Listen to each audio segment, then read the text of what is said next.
Diplomacy Dojo with Dr. Ann Su. Do you have an employee or colleague with an aggressive communication style? Someone that's always interrupting, challenging everything that's said, and not acknowledging other people's points? I'm going to show you the 5 steps for giving feedback to an aggressive communicator in a way that shows goodwill. I'll be using the key steps for giving corrective feedback that I talk about in a previous video that's linked above. The first step is to frame the feedback with positive aspirations. There are 3 types of aspirations that you could use. Aspirations for the employee's communication skills, aspirations for your ability to communicate with the employee, and aspirations for the team culture. Example aspirations for the employee's communication skills might be, I want to help you get your points across. I want to help you increase people's receptiveness to what you say. Example aspirations for your ability to communicate with the employee might be, I want to make sure I can fully engage with what you say. I want to know that I've gotten my points across. Example aspirations for the team culture might be, I want everyone to feel heard. I want everyone to feel safe bringing up problems. The second step is to describe their current communication style using objective language. The point here is it's not effective just to say, please stop being so aggressive, because this sounds accusatory and they're more likely to become defensive. Also, they might not think they're being aggressive because they could just be responding in a way that feels natural and intuitive to them. Instead, we want to use words that are objective and measurable. For example, instead of saying, you ignored my point, you could say, your response didn't address my point. Instead of saying, you cut me off, you could say, you started speaking before I finished. What can be effective are to use direct quotes of what they said. So instead of saying, you totally put me down, you could say, you said, that's a terrible idea, in a loud tone of voice. Step 3 is to explain the impact of their current communication style, and explain this impact in the context of other people's needs. Typically, the impact of an aggressive communication style is negative feelings in other people, and we want to link these negative feelings to unmet needs. So instead of saying, when you don't acknowledge my point, I get frustrated, you could say, when you don't acknowledge my point, I get frustrated because I want to know you got what I was trying to say. The purpose of linking negative feelings to unmet needs is to shift away from blaming the employee as the direct cause of the negative feelings, because this could trigger more defensiveness. Instead, we want to highlight that the negative feelings came from someone's needs not being met, and this puts attention on finding ways of getting needs met and away from blaming the employee.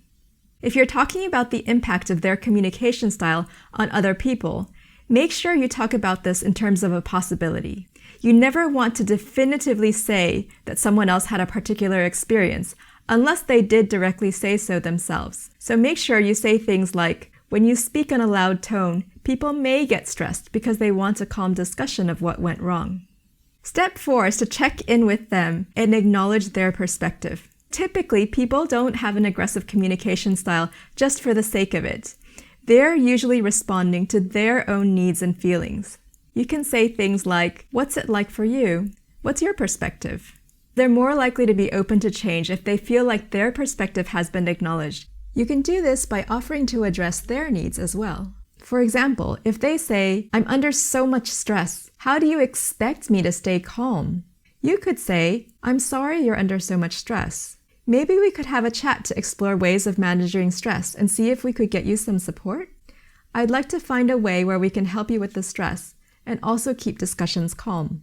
Something else that can happen is that they might feel like you or others also have an aggressive communication style, and they're just responding to that. So for example, if they say something like, but you totally interrupt me all the time and you never listen to what I say either, you could say, I'm sorry, I didn't realize you also experience me interrupting and not listening to you. I guess I only saw my own perspective, and I'm sorry about that. In the future, I'm going to make an effort to wait until you've finished speaking before I start. Are you up for doing the same? Step 5 is optional, and is to offer to discuss strategies for adjusting communication style. This might be appropriate if you're their manager, or you're very close with the colleague. Now, it's often more effective to let the employee come up with strategies themselves. However, sometimes it's useful to have some specific strategies in mind. Strategies need to be specific in order to be useful. So for example, what's not a specific strategy is just be a better listener. A specific strategy would be acknowledge their perspective before disagreeing. Let's bring all 5 steps into 2 examples. Example 1. Aspiration. I want everyone to feel safe when learning from mistakes. Observation. When you use phrases like, it's all your fault. Impact. People may get resentful because they want recognition of the difficulties of their situation. Strategy. It can help to acknowledge the challenges of people's situations and focus on areas to improve rather than who was to blame. What do you think? Example 2. Aspiration. I want everyone to feel heard. Observation. When you respond without acknowledging people's points. Impact. People can be wondering if you understood them and not focused on your response. Strategy. One approach could be to summarize their points first before making yours. What do you think? For more tips and tools to practice effective feedback, please visit diplomacydojo.com.